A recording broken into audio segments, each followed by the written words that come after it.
Hello guys, we are back with our next lecture. In this lecture, let us go through the next concept, that is associative mapping, guys. Okay, so one of the most important thing is we have already discussed direct mapping in the last lecture, guys. Guys, if you haven't watched the concept of direct mapping, it will be really tough to understand associative mapping, guys. So I request everyone to watch that and come back here, guys. Okay, yes. So let us start. So basically what is the major disadvantage?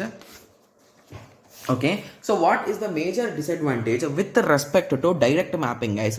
So let us take the same example, that is a C node and C1. So if we are having 8 blocks B node to B7, so B node, B1, B2, B3, B4, B5, B6 and B7. So in this way we are previously only deciding in C node who can get a chance, and in C1 who can get a chance. We are deciding in this way, which is internally wasting our storage, right? So in some kind of cases, so to avoid those cases only, we move to associative mapping. So in associative mapping, C node C1, we are not going to assign anything here, guys. We will say whoever comes first, they will get a slot. So if B node is working, so B node will get a slot. If B2 wants, B2 will get the next slot. So B node will be here, B1 will be, B2 will be here. Okay. So assume that now B4 has the work.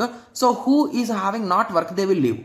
So in that way, so basically the replace, guys, will be discussing about the replacement algorithms also. So don't worry, I'm just giving you an overview. Okay. Yes. So one of them will be left, and that place will be taken by the next requirement. So if B6 wants to come, if this guy wants to leave, B6. So B6, B node. So in that way, so here there is no fixed pattern, like in C node only even numbers should come, in C1 only odd numbers should come, like that. There is no fixed pattern like here. Okay. Yes. Okay, so here a block of a main memory can be mapped freely to any available cache line. So the only rule is it should be free. The cache line, if it is free, you can use slot for any one. Got it? Yes. So this makes filling fully associative mapping more flexible than direct mapping, right? Yes. That is nothing but many to many mapping. Okay, so I have wrote the same explanation here, guys. So B3, B1, hence based on their respective order, they gather slots, no pattern. If a cache is full, we use a cache replacement algorithm. Guys, we'll be learning them soon. Okay, so don't worry. Okay, yes. Okay, okay. So the concept here is here, as there is no pattern. So what I told, guys, there is no pattern, right? So if there is no pattern, what will be the thing, guys? So indirectly our tag. So basically previously we used to have a small tag, right? Yes. So now that tag will become the block number. Okay. So now the updated diagram will look in this way, guys. So we will have main memory. This is our tag or block number. So basically block number is nothing but the tag. Okay. Because here anyone can take any slot. Got it? Yes. And block offset, this is our cache line, this is our block, and this is our cache. Okay. Yes. So let us take a small example and let us understand, guys. Okay. So now I hope everyone is getting an idea, right? So first let us draw the diagram. So the diagram is this is our main memory. Okay. So this is our block number as well as a tag. Nice. This is our block offset. Okay. This is our block offset. This is our cache line, and this is our cache. So previously, as our tag depends on cache line, so basically at that time we used to fix the locations, right? So that is the reason why at that time a tag used to have less number of bits, but here there is no pattern. So indirectly number of blocks equal to number of tags.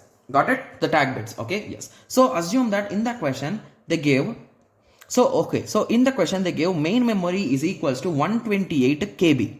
Okay, so if you recall, I told you to remember these conversions, right? So what is a kilo, guys? Kilo is nothing but a 2 power 10, right? So what is 128? 128 is a 2 power 7. So 2 power 7 plus 2 power 10, right? That is nothing but 2 power 17. So 17 bits are in main memory. Similarly, cache size also they gave that as a 16 KB.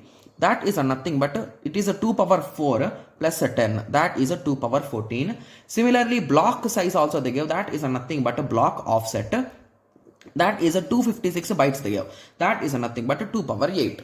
Okay. So now let us start filling our particular given diagram. So the main memory number of bits is a 17.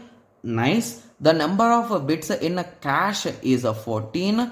Nice. The block offset is 8. So this is 8 and this is 8. Okay. So with this understanding, how many cache lines we will have, guys? That is 14 minus 8. That equal to 6. So the number of cache lines equal to 6 and the tag number of bits. So this number of bits is 17 minus 8. Okay. So 17 minus 8 is 9. So how many bits we are having here in a tag? That is a 9. So in question they asked how many bits are there in the tag. So that is a 9. And one more terminology is what is the tag directory size, guys? So how many different tags we are having is a question. Okay. So that how you will be solving it is so how many tags we are having into 2 power number of cache lines. So that is the basic formula. So in this question it is 9 into 2 power 6.